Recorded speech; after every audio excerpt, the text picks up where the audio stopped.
Please, thank you very, very much. You applaud much more, that whale is going to fall out of the sky. Thank you for that gracious introduction. I'm going to begin the way no speaker should, with an apology. I am woefully underdressed, and I apologize.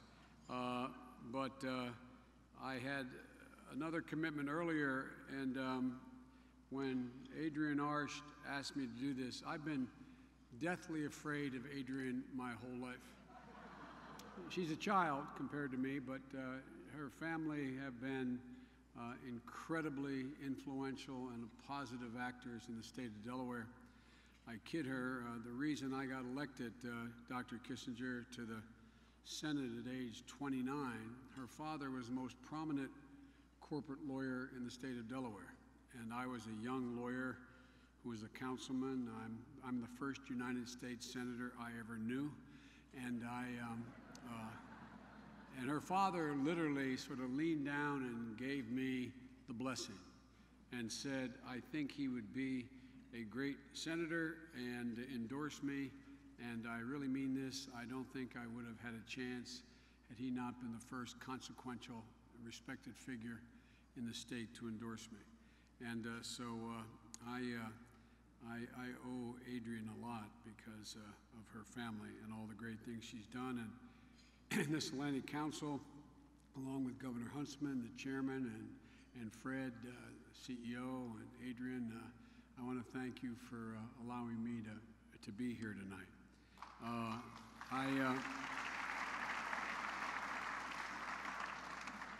I do have an announcement to make.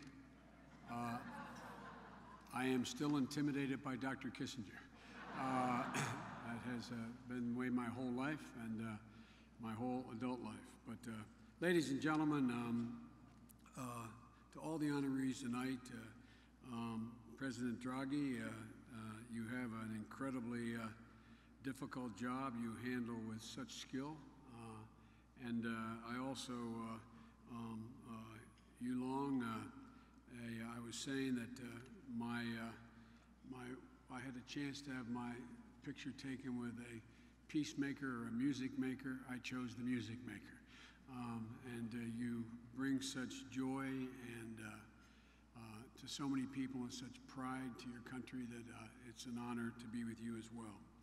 And ladies and gentlemen, my deepest congratulations and thanks to the honorees tonight. But tonight, ladies and gentlemen, it's my particular honor to celebrate a dear friend. We've been friends for some time. President Santos has been a man of vision, a man of service, and he has affirmed once and again a man of peace.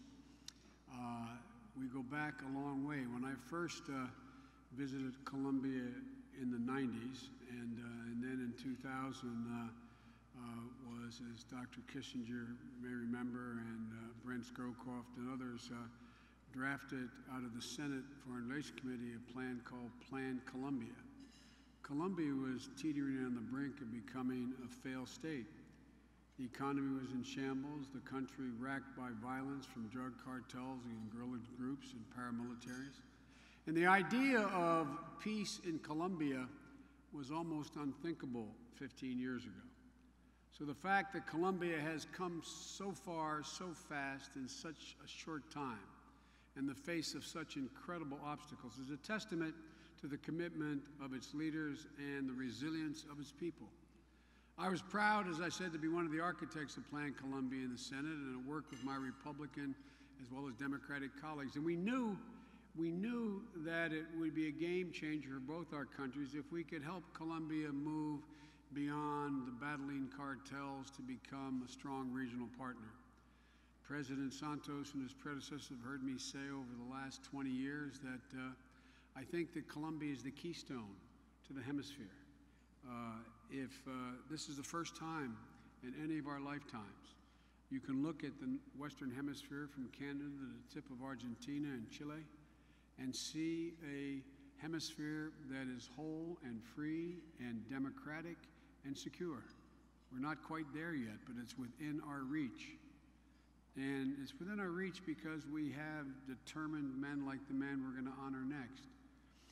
But it was the Colombian people who did all the hard work and demanded change. They took ownership of their future, and our contributions to Plan Colombia was only a small fraction of what the Colombian government did and the chances its leaders took. With hard work and unwavering commitment, the people of Colombia have reclaimed their nation. As I said, back those days, I served on the Foreign Relations Committee, and during much of this progress, I can tell you President Santos was there at every step.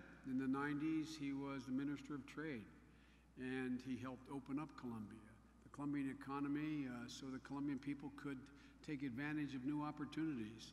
As Minister of Finance in the early 2000s, he helped steer Colombia out of the worst recession it went through in 70 years.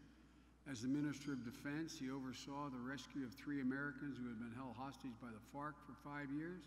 And we were so grateful to President Santos and to President Uribe at the time that the troops who engaged in the rescue and brought our boys home, I had an opportunity to personally thank. Now, as president, he's working to end one of the longest running conflicts in the world so that the Colombian people can live in greater peace and greater security. So as I said, he's a man of service and a man of peace. And I know he's a man of great vision for the future of his country and the future of Colombia's relationship with the United States. With our bilateral trade agreement, trade between the United States and Colombia has grown by over $40 billion a year. But there's no reason that can't be doubled or even tripled in the near term if Colombia can deliver on the promise of this peace agreement. A Colombia that's at peace is a Colombia that can take full advantage in the use of its land. Farmers can plant their fields without worrying about stepping on landmines. Citizens can pursue their dreams free of the fears of extortion and kidnapping. And as a nation, Colombia can continue and contribute more as we take on the global challenges that impact on our future. I've said many times that Colombia's success is in the overwhelming self-interest of the United States of America. They're already an indispensable partner for us in the Americas, especially in Central America. And I see no limits on what our partnership can accomplish when Colombian citizens are no longer fettered by the violence and strife that continue to exist in some parts. So let me say, as the people of Colombia continue working toward a lasting peace and greater prosperity, the United States will continue to be their strongest ally and their closest friend. So for his vision for our shared future, for his service to the people of Colombia, for his commitment to peace, it's my great honor to be able to present to my friend, President Santos, the Global Citizen Award. Ladies and gentlemen, the President of Colombia.